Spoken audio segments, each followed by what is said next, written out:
চাঁপাইনবাবগঞ্জ সীমান্তে ভারত বাংলাদেশের নাগরিকদের মধ্যে সংঘর্ষ, আহত 2। বিগত 3 নির্বাচনে মানুষ ভোট দিতে পারেনি বললেন উপদেষ্টা ফাউজুল। রাজনীতিতে এসেই বদলে যায় ভাগ্য, টাকা ছাড়া কিছুই বুঝতেন না সাবেক মন্ত্রী ফরহাদ। এবং সর্বশেষ জানাবো এনবিআর এর সেই মতিউর রিমান্ড শেষে কারাগারে। শুনছিলেন সংবাদ শিরোনাম, এবারে বিস্তারিত। চাঁপাইনবাবগঞ্জ সীমান্তে ভারত বাংলাদেশের নাগরিকদের মধ্যে সংঘর্ষ, আহত 2। চাঁপাইনবাবগঞ্জের কিরণগঞ্জ সীমান্তে নোমান্স ল্যান্ড এলাকায় গম কাটাতে কেন্দ্র করে উত্তেজনার এক পর্যায়ে ভারত এবং বাংলাদেশের সীমান্তবাসীর মধ্যে সংঘর্ষ হয়েছে।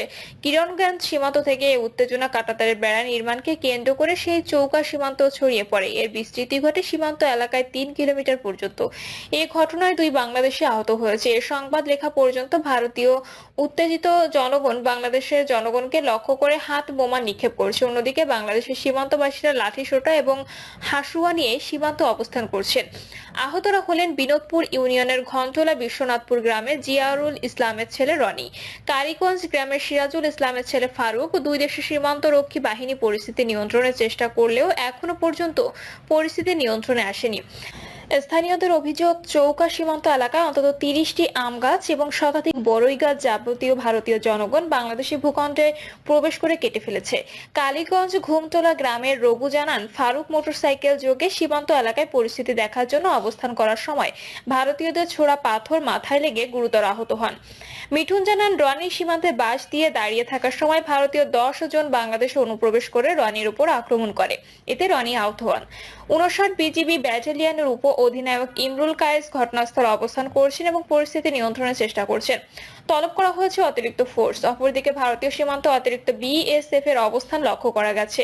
তবে বিজিবি ব্যাটালিয়নের অধিনায়ক 59 বিজিবি লেফটেন্যান্ট কর্নেল গোলাম কিবরিয়াকে অন্তত 10 বার ফোন দেওয়ার পরও তিনি ফোন রিসিভ করেননি।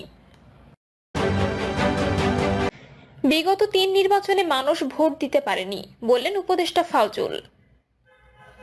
সড়ক পরিবহন ও সেতু মন্ত্রণালয়, রেলপথ মন্ত্রণালয় এবং বাংলাদেশের অন্তর্বর্তী সরকারের বিদ্যুৎ, জ্বালানি ও খনিজ সম্পদ মন্ত্রণালয়ের উপদেষ্টা মোহাম্মদ ফাউজুল কবির খান বলেছেন, বিগত 3 নির্বাচনে মানুষ ভোট দিতে পারেনি। অন্তর্বর্তী সরকার অবাধ সুষ্ঠু নির্বাচন দিতে কাজ করছে, একটি বৈষম্যহীন সমাজ প্রতিষ্ঠায় কাজ করছে। ডক্টর ফাউজুল কবির খান শিক্ষার্থীদের উদ্দেশ্যে বলেন, ক্রিয়েটিভ এবং কম্পিউটারে দক্ষ শিক্ষার্থীরা এগিয়ে যাবে। ডিগ্রি থাকলেও কিন্তু মার্কেটে তোমাকে প্রমাণ করতে হবে, অন্যের কাজ করো, মূল্যবোধ দক্ষ হয়ে উঠতে হবে। রাজনীতিতে এসেই বদলে যায় ভাগ্য, টাকা ছাড়া কিছুই বুঝতেন না সাবেক মন্ত্রী ফরহাদ। টাকা ছাড়া কিছুই বুঝতেন না সাবেক জনপ্রশাসন মন্ত্রী ফরহাদ হোসেন। ঘুষের টাকাও গুনে নিতেন। গত 14 সেপ্টেম্বর তিনি র্যাবের হাতে আটকের পর মেহেরপুরে মিষ্টি বিতরণ হয়েছে। ফরহাদ হোসেনের মেহেরপুরের বাড়িটি এখন জনশূন্য। দুর্দান্ত প্রতাপশালী সাবেক মন্ত্রী ফরহাদের প্রতি ক্ষোভ প্রকাশ করেছে তার নিজ আসনের সব শ্রেণীর মানুষ। গত 5ই আগস্ট দুপুর পর্যন্ত শহরের প্রাণকেন্দ্রে মন্ত্রীর বাড়ির সামনে খোলা জায়গায় অগণিত প্রাইভেট কার, মোটরসাইকেলের সারি দেখা যেত। এই বাড়িটিতে কখনো রাত নামতো না। দলীয় কার্যক্রম ছাড়াও সামাজিক কার্যক্রম, বদলি, প্রমোশন, তদবির ও দেন দরবারে নারী পুরুষের ভিড় লেগে থাকতো। বাড়িটিতে হাজিরা না দিলে মন্ত্রীর আস্থা হারিয়ে যেত। জেলা প্রশাসন, পুলিশ প্রশাসন সহ সরকারি বেসরকারি বিভিন্ন অফিসের কর্মকর্তা কর্মচারীরাও হাজিরা দিতে বাধ্য হতেন, না হলে তাকে হতে হতো হয়রানির শিকার। জেলা জুড়ে সরকারি কর্মকর্তা, দলীয় নেতাকর্মীকে উঠতে বসতে হতো মন্ত্রী ও তার স্ত্রী মেহেরপুরের অঘোষিত রানী সৈয়দা মোনালিসা ইসলাম শিলা নির্দেশনা মতো। সেই বাড়িটিতে এখন শুনশান নিরাপত্তা। ক্ষুব্ধ মানুষের ক্ষোভের চিহ্ন সেই বাড়ির সামনে।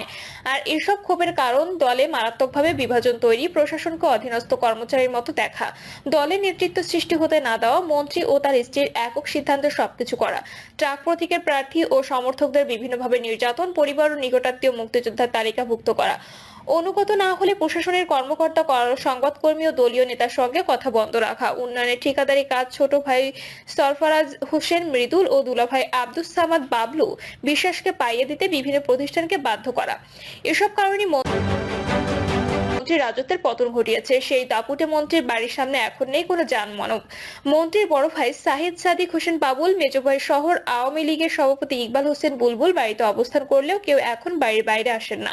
নিকট স্বজনরা রাতের বেলা গোপনে আনাজপাতি সহ প্রয়োজনীয় দ্রব্য কিনে দিয়ে যাচ্ছেন।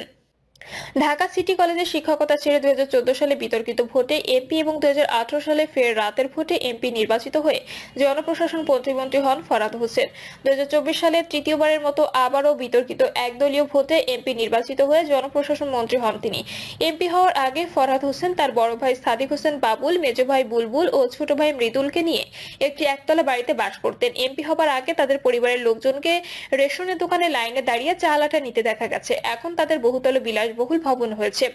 বাড়ির সামনে দখল করা জায়গায় একটি অত্যাধুনিক মার্কেট। ওই মার্কেটটি 5ই আগস্ট ক্ষুব্ধ মানুষ পুড়িয়ে দিয়েছে। মন্ত্রী হওয়ার পর নিয়োগ বাণিজ্যে হয়েছে শত কোটি টাকা ও সম্পদের মালিক। নাম প্রকাশে অনিচ্ছুক সরকারি এক কর্মকর্তা বলেন, মন্ত্রী হবার পর তাকে এক ব্রিফকেস টাকা ঘুষ দিলে ব্যাংক থেকে তোলা টাকাও গুনে নিয়েছেন। জনপ্রশাসন প্রতিমন্ত্রী ও পরে মন্ত্রী হওয়ার পর তিনি বিভিন্ন প্রতিষ্ঠানে নিয়োগ দিয়ে বিপুল পরিমাণ টাকা কামিয়েছেন।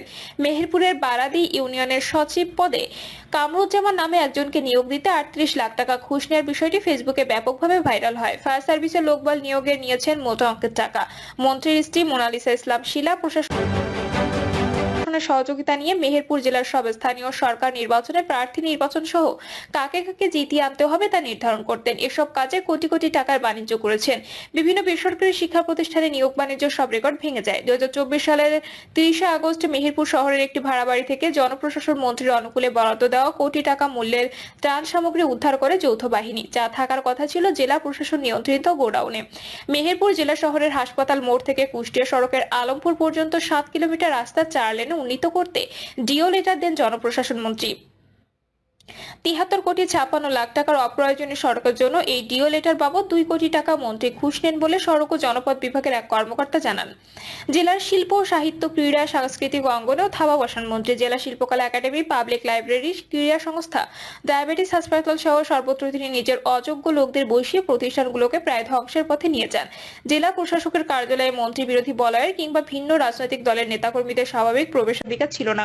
সাবেক ডিসি আতাউল গনি, ডক্টর মনসুর আলম খান ও শামীম হাসান মন্ত্রীর স্ত্রী মোনালিসা ইসলাম শিলা নির্দেশের বাইরে কোনো কাজ করতে পারতেন না। শুধু ব্যতিক্রম ছিলেন জেলা প্রশাসক মোহাম্মদ আজিজুল ইসলাম। তিনি পূর্বসূরীদের অনুসরণ না করে ডিসি অফিসকে দলমত নির্বিশেষে সবার জন্য উন্মুক্ত করেন।